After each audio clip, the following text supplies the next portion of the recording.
Schmuck, the German word for jewelry, signifies for most jewelry designers the week-long international handwork messe and its fringe events in Munich around March time.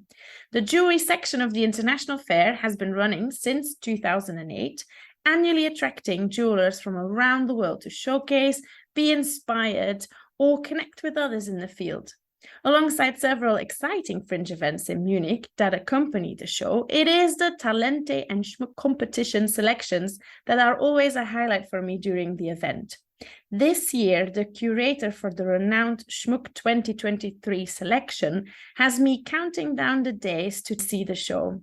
As an internationally recognized and award-winning artist and educator, there is no one who has a better finger on the pulse of contemporary jewelry and its capabilities in conveying ideas.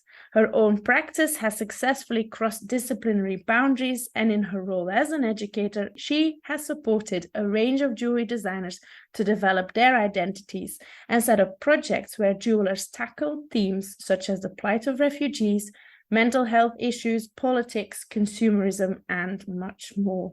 I am therefore very excited to welcome to the podcast artist and this year's Schmuck curator, Caroline Broadhead. Welcome, Caroline.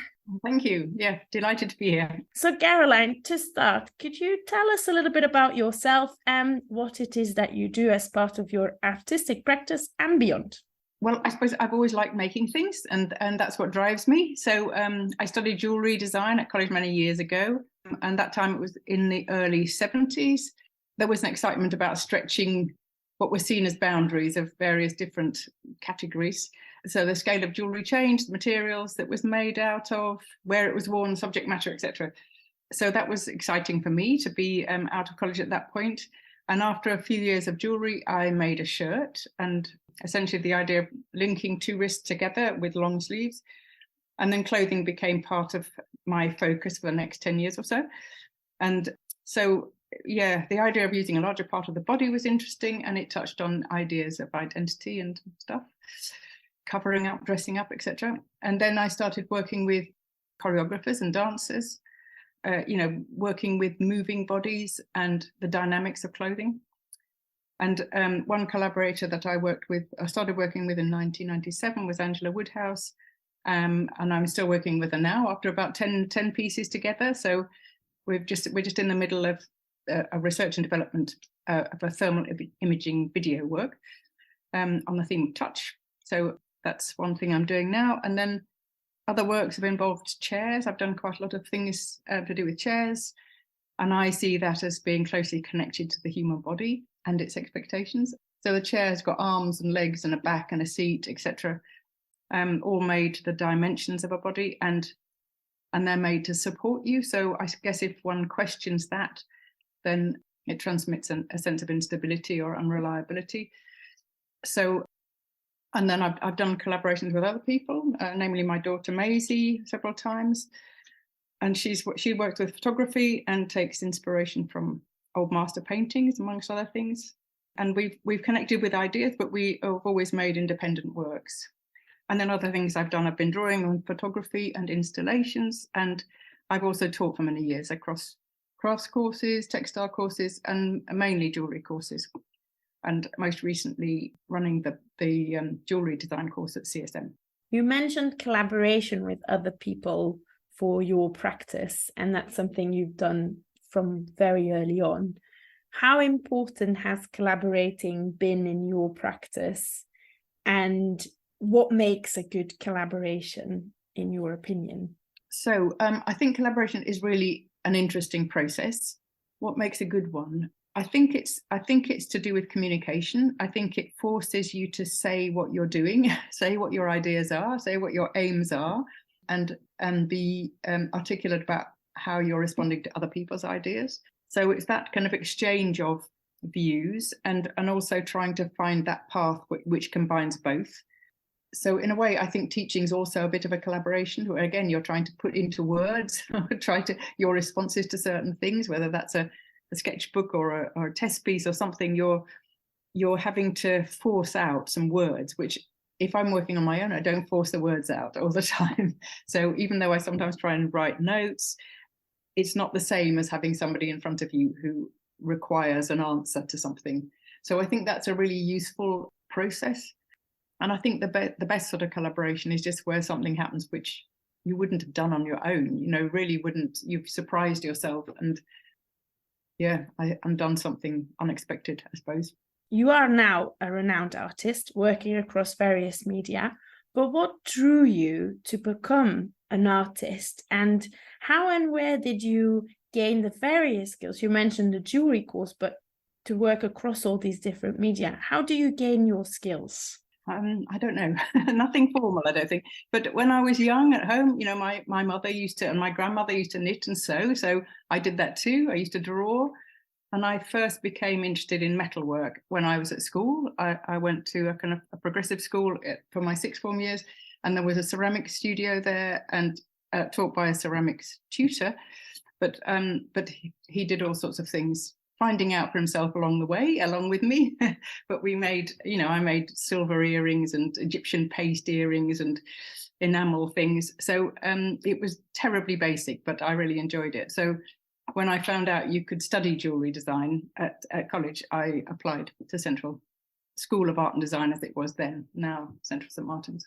And then I think in terms of how I did the clothing, I went to an evening pattern cutting course one time, and I didn't stay the whole course, but I got what I needed from the first few sessions. And other things I picked up from other friends, other colleagues. The internet now, I've taught myself how to do all sorts of things via that. Even though you may focus on a discipline, you can actually gain other skills and then apply your knowledge across the disciplines as well. Yeah, and I think especially with jewellery, because it encompasses so many different materials and techniques, it always astounds me how great that range is. So jewellery reappears in your artistic oeuvre. What is it about the medium of jewellery and the techniques maybe and materials used for jewellery that attracts you for the creation of work? What drew me to jewellery was this magic of metalworking. But then when I got to college, I realised that was not my medium at all, but it kind of got transferred to the magic of jewellery. And I suppose it was finding other materials, first of all. So it was, I did quite a bit of beadwork right at the beginning, and then carved ivory and textiles, cotton and nylon. And I suppose I've never thought that jewellery was the only thing I was interested in. It wasn't my main thing. And it was always a toss-up whether I should apply to textiles or jewellery when studying at college. So I think having those two kind of points of interest, I kind of could draw one into the other, as it were. So textiles, I love the flexibility of textiles, the tactility of it. So that's what comes from that interest, I think. And when we look at your work across the board, perhaps we can say that there is an interest in the body and its place of the body in relation to the work that you then create. Is that something that you realize relatively quickly that was an interest, or did that sort of appear later on? I think there was a shift from when I was at college. It was more about designing an object, and then sort of following, that after I was leaving college, there was more talk about doing something for the body and more in a formal sort of way. So I suppose my work has shifted from the body as being a kind of impersonal thing to the person. So much more about the whole kind of psychological or emotional element of a person, rather than being a kind of a set of dimensions or a set of movements. You have been invited to curate Schmuck 2023 at the famous International Handwork Messe in Munich. What was that experience like?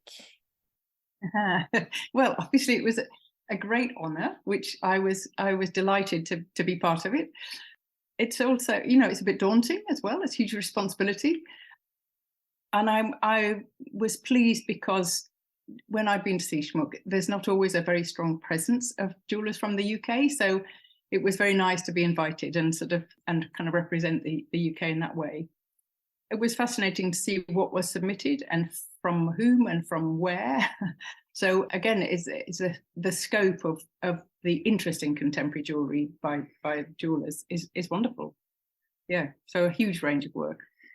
And you have curated exhibitions before. for example, new traditions in the 1980s and then and now in 2007? What process is involved in making a selection for an exhibition?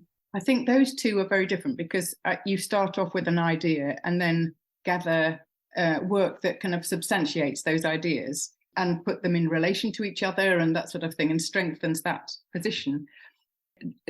So selecting Schmuck is quite different, because you've offered a whole range of things which you don't know what it's going to be. So it's kind of random from that side of things, and it's something that I suppose that I looked at. I think it was about 1,000 pieces of work over a day and a bit.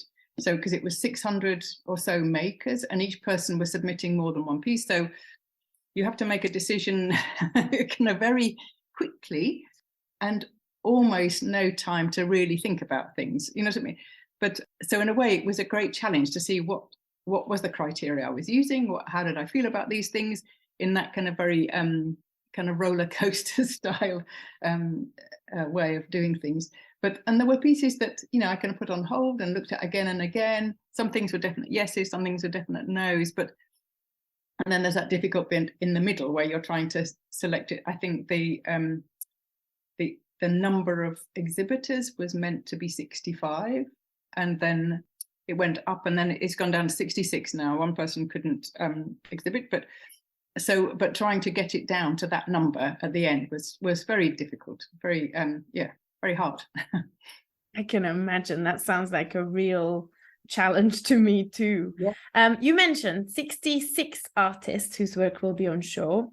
Were there then, if you were to come from that without an idea in advance for a show, were there any topics in the submissions that you felt were very much of this time? And what would you maybe like the audience to take away from the show? I don't think I had time to think about what an audience would think of it, because it was quite, it was very immediate. But I suppose in a way, in a general way, it is that scope of both the kind of the motivations for making jewellery, the inspirations, the styles, the materials and the processes, etc. And so that's what I took away from it. So I hope that's transmitted. And the topics, I think that there was just a huge range, as you would expect. So some things are very serious. There was some political work there. There was some work that addressed post-colonialism, environmental issues, all are kind of very serious, very kind of, very current topics. Then there's also a lot of work which was talking about jewellery, which was talking about the language of jewellery. And then there's also just things that just are very beautiful, very, very nicely put together, very beautiful colours, or whatever it is that attracts you.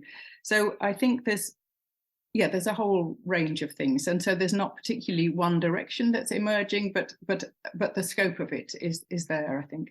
You know, with your selection for exhibitions, and previously you've written essays as well for accompanying publications, you have charted developments in contemporary jewellery.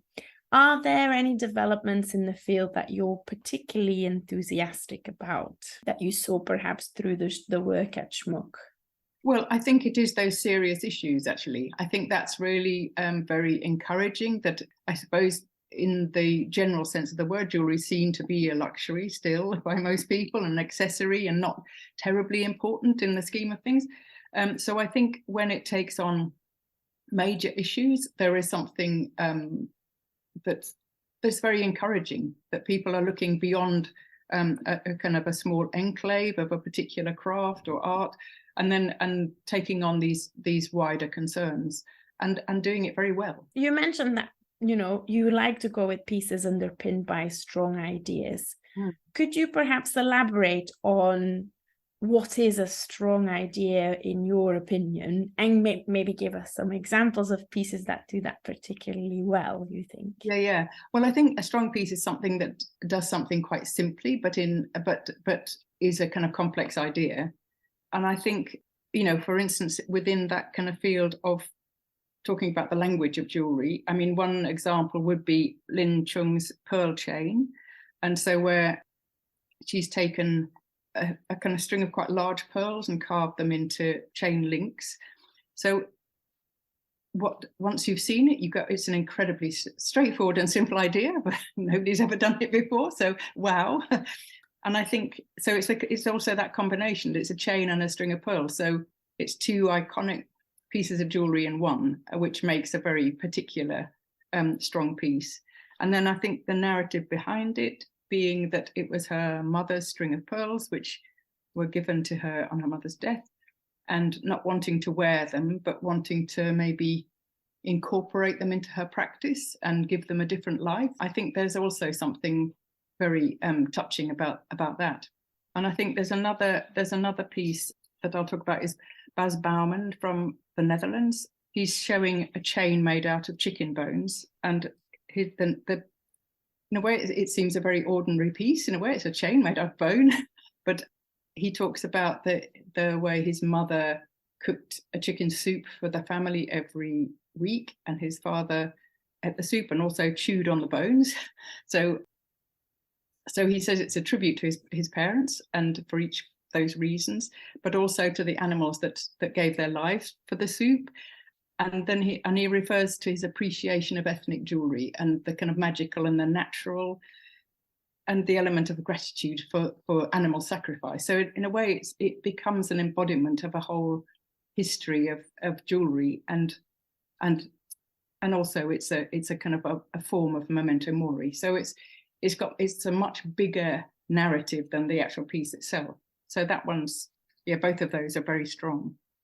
And I think I chose quite a lot of chains. It was pointed out to me. So another two of interest were actually two, strangely, were very connected, even though they're from opposite sides of the world.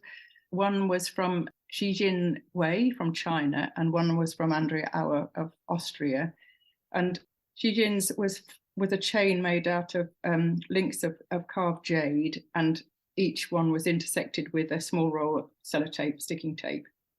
And then Andrea's was all made out of rolls of sticky tape. So how they'd actually done it, I have no idea, which was the mystery is such a pleasure somehow. But that idea of what you value and whether it's something has been overlooked or something extraordinarily precious and highly crafted, I think all of those things are always interesting. Yeah, so even though the chain is very ubiquitous, there's each one of those and the other ones besides are kind of offering a new approach about where a particular value lies. What we take for granted and what we value. How important do you think it is for submitting artists, but in general, jewelers or artists who write statements that accompany the work, that actually bring across some of the thinking processes that may be a bit invisible behind the work, to convey them to an audience or a viewer? First of all, I think you have to have a really good photograph, and sometimes work is not taken up because the photograph doesn't do the piece justice and you can't see it properly, you don't know what scale it is. So I think first of all the image is really important. And I particularly like reading about a work. And I know that some people are very much against it. They say a work should speak for itself. But I think if there's anything else to say about it, like things that you can't take from the work itself, I think it adds another dimension, and it's really useful. And sometimes that's the reason why things are chosen. You know what I mean? Because you realize there's a lot more thinking behind the piece than at first glance. So yes, I think that a carefully written text in a succinct way is really very useful.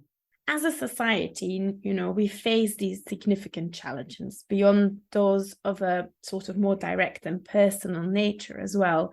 Do you think it is important for jewelers to engage with these types of challenging topics? And in what ways do you think this is maybe happening now? And would you like to see this engagement increase if valuable? Yeah, I think that's something I think it would be really good. So, and I think that those very important issues are being addressed, even if it's only by a few people at the moment. But I think the use of materials is one thing, and where materials come from, where whether that's from waste or upcycled, recycled, that's been going on for quite a long time. but there's particular people who are being more critical about that. And I think Beatrice Brovia is one person, who's Italy, Sweden. So she works with the link between luxury and wastefulness, which I think is very interesting. And the piece she's showing is she talks about it being a link between athletic efforts and aesthetic efforts. So I think that kind of idea of performance and fragility and something that's new and very old at the same time. She talks about all those issues in this piece, and I've only seen it in a photograph, so I'm looking forward to seeing it in real life. So I think that's a very interesting way of working. And normally she has, or not normally, but she's sometimes used waste materials from the technological waste. So I think that's also a step forward in terms of talking about much wider ways we treat our materials and how we waste them.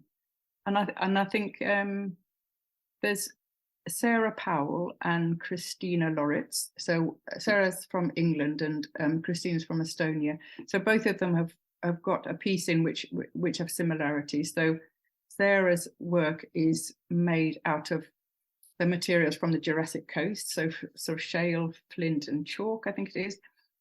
So she talks about sustainability and the physicality of making, presumably collecting these materials and then forming them into sculptures and jewellery. So again, about resilience and fragility, which I think is really quite a key element nowadays about human future. And Christina Loritz, the one we've chosen, is a piece of is a necklace made out of soil and a diamond. So I think those are really kind of quite forward ways. There's something very raw and basic about that approach. And I think the other ones that I would mention here are, well, Nana Maland from Norway, she's showing a cast ring, and it's cast from a plastic toy which was distributed in boxes of cereal in the 1940s in America. And she calls it a ring of ignorance, but the ring shows a little atomic bomb. So this was a clay thing for a kid, and it boasted a kind of a perfectly safe release of energy atoms. So the mind boggles of what they were thinking of. So she just cast it in metal, and just to highlight what the ignorance of how people think about those things. And then Paloma Cabos is from Argentina, and she's produced some textile pieces to wear, and they're about her family kind of history of the Chilean dictatorship. So their experiences of torture and murder, and so they're very poetic and poignant. So she talks about the use of threads, both frayed, kind of loosening, separating, and being tied together. So this kind of notion of kind of the metaphoric separation and being brought together again. And she also uses copper, because referencing the mines in the Atacama Desert, where copper is mined, but this is where those atrocities were taking place. So I think there's a lot of that kind of wide thinking, I would call it. But yes, and there are other works that kind of refer to religious beliefs. And I think there's Jimena Rios from Argentina and Hannah Norris from the UK. And the one particularly I'll talk about now is Cecilia Richard, also from Argentina.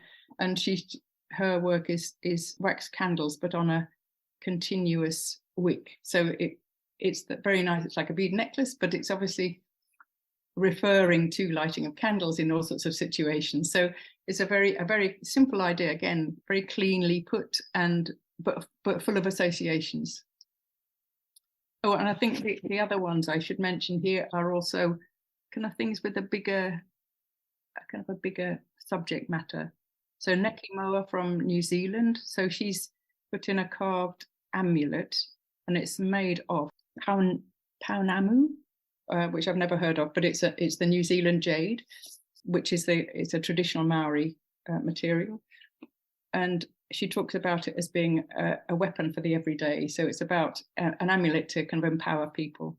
and very much about a Maori cultural background and the material she collects from the beach. So there's something very nice. Again, I think it's the basic, it's the connection with the environment and with a direct relationship with materials.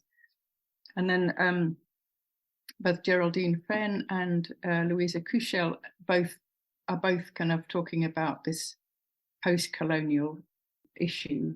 So Geraldine, she has been looking at the objects that were acquired by the conquerors and of South Africa and put into a cabinet of curiosity for viewers in Europe to look at and for them to be considered as exotic, heathen, and uncivilized, as she put it. And the fact that these have been taken in very questionable circumstances and caused outrage and harm. So her work is turning the tables and taking pieces from the colonial heritage and kind of framing them to be looked upon as sort of something exotic. So I respect that kind of that attitude of taking something back. And Louisa she explores her experience as a Black woman, and she takes in the history of beadwork and its cultural role in Africa, and also about the slave trade. So she makes beaded chains that are kind of very strong and kind of large to the body. And she talks about the pieces they're not meant to be worn. They're far too uncomfortable to be worn, but they are kind of works that speak of this dreadful jewellery. So I think those works with a kind of a stronger message really appeal to me. And some of these pieces perhaps go along with my sort of next question, or a question I have been asking myself and some others in past podcast episodes, sort of with the dangers of anthropocentric or human-centered thinking having become a topic of much debate. How do you think artists, designers, and in particular jewelers, whose canvas is often sort of a human scale or of the human body, could and should meaningfully engage with this theme? Should we change our process or way of thinking, or is there scope for us to engage in this? Well, I think as I see it is that, the humans are no longer the most important thing in the world. It's the world itself. So I think, again, those pieces that I've mentioned that are talking about a broader kind of involvement with the world are the ones that I think are the ones of now, because in a way they are putting the human secondary to environmental kind of concerns and other connections. And so, yes, I think the idea of anything human-centric is now over. Sorry.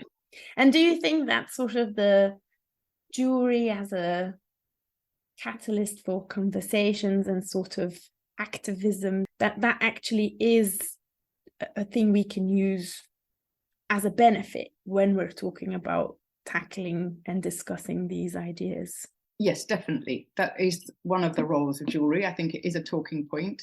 And I suppose it's something I also think there's room for a lot of different things in both art and jewelry and any other area, but there is a possibility that jewelry can be used for this and can be a very strong kind of catalyst for change. Your work does not stick to disciplinary boundaries. What do you think are the benefits and disadvantages of disciplinary events such as Schmuck? And do you think there is value in making clear distinctions between what is and what is not jewelry? Yeah, that's interesting. I suppose I never think there is a clear boundary between anything. There's always overlaps and fuzzy areas and kind of the grey bits. And I think as far as Schmuck is concerned, there were limitations, but it is something, there's a scale kind of limit. And I think they say that it's got to fit into a cabinet because of the nature of the display doesn't change. So if it's anything too big or it can't be a photograph, for instance, or a video. So within those limitations, I think it's interesting to see how people can stretch that area. And I think that it's interesting because Schmuck has happened, I think, is it the 60th year, maybe something like that. So within those parameters, it's interesting to be able to see it as a historical kind of document that goes forward and how that evolves. I think there's certainly scope for having a different sort of an exhibition with a wider remit than that. But I think that the fact that this one stays more or less the same is kind of interesting, because it allows for change within those parameters. Is there value in having discussions both with people that are of your discipline, between brackets, and also have discussions with people outside of these disciplines? Is there value in both of these, or do you see that the future would be that conversations are taking place much more interdisciplinary only? Oh, I think there's a huge benefit having an overlap of disciplines, but I think in a way it's interesting that there's got to be a core for each discipline, which knows what it's about. Do you know what I mean? Because otherwise it can dissipate. So I think it's useful to know what a core is, what the core of a jewellery or textiles or a fine art or whatever is about, and then you can start kind of exploring the boundaries of that, of where it changes into something else, where it bounces back or it refers back, or whether it creates a new area altogether. But in some ways, it's where it is situated isn't necessarily the concern of the person who's doing it. I think it's about, if it's got a strong idea on it, it will land somewhere and somebody will appreciate it. But if it's about trying to find a context for that, then that's something different. I remember when I was doing the shirts that I knew it wasn't jewellery, but I didn't know what it was, so I didn't know quite where to put it. So in a way, if you're changing the kind of the core of what you're doing, then you have to be very aware of where that lands, where that kind of centres on. Even having people from a discipline but with a very different viewpoint, talking to people who have another different viewpoint is very useful. Even if they're from the same area, the same subject, there's always points which enlighten and expand it for somebody else. Now, you have had an impactful career as an educator as well. What is maybe your key bit of advice for graduates starting out in the field, hoping to make a career out of their creative practices? This is always difficult because it's actually about the individual. But what I would hope that graduates come out with is a resourcefulness and an appreciation of their own creativity, and hopefully they would gain an understanding of themselves, of a sort of self-awareness, where their strengths lie. And I think people have got to be persistent and they've got to keep going. And I think if things aren't quite right or they don't feel right, maybe you change where you're directing your work to. You know, sometimes it's the audience that's at fault, not you. But on the other hand, there's no dogma about that, because sometimes it is your fault. You know, you're not producing the right goods to the right price or right quality or whatever it is. So I think it's working out what you're good at, basically, and pursuing that. I think that's a valid piece of advice. And then, aside from the curated show at Schmuck in March, is there anything we should look out for in the near future that you have been or are working on that you are happy to share at this moment in time? Yeah, well, 5 of us, Melanie Georgakopoulos, Frances Wadsworth-Jones, Lynn Chung, Maria Melitzi, and I, we put on an exhibition last year in London called Pearl. So it's our responses to Pearl, you know, whether that's mother of pearl, pearl, the idea of pearl. And anyway, so it's going to go to the Gallery Platina in Sweden in April, and then to Atta Gallery in Bangkok in August, I think it is. So that's exciting. We're going to, you know, that's got a tour. And then Lynn Chung and I will do a 2-person show in Gallery Reverso in Lisbon in September. And then I've got just one piece in an exhibition in France called L'Air de Bijoux in Agé in south of France, and also one piece in the Central St. Martin's show in Witzu in Munich, so during Schmuck. So those are pieces. Art and jewellery can be a catalyst for conversations, and exhibitions and fairs can be breeding grounds for these most important exchanges. There remains much to be critiqued and discussed in this world, with global challenges at play that, whether we like it or not, we are inevitably a part of, and even in some cases directly contributing to. With additionally an inhibiting cost of living crisis, can be hard to remain positive and look beyond. It is therefore most inspirational to listen to Caroline, who with her own work and her curation of work aims to provide a platform for creative voices navigating these challenges and topics. For your contributions to date and for your time to speak to me today, I would like to thank you a lot, Caroline. We certainly cannot wait to see your selection in Munich and follow what you do next. Thank you. Well, I hope you like the selection. Next month, I'll be joined by another guest, so watch this space to find out who it is. But for now, this was Sofie Woons for the BAJ podcast episode titled Schmuck 2023 with Caroline Broadhead. Thank you for listening and have a wonderful day.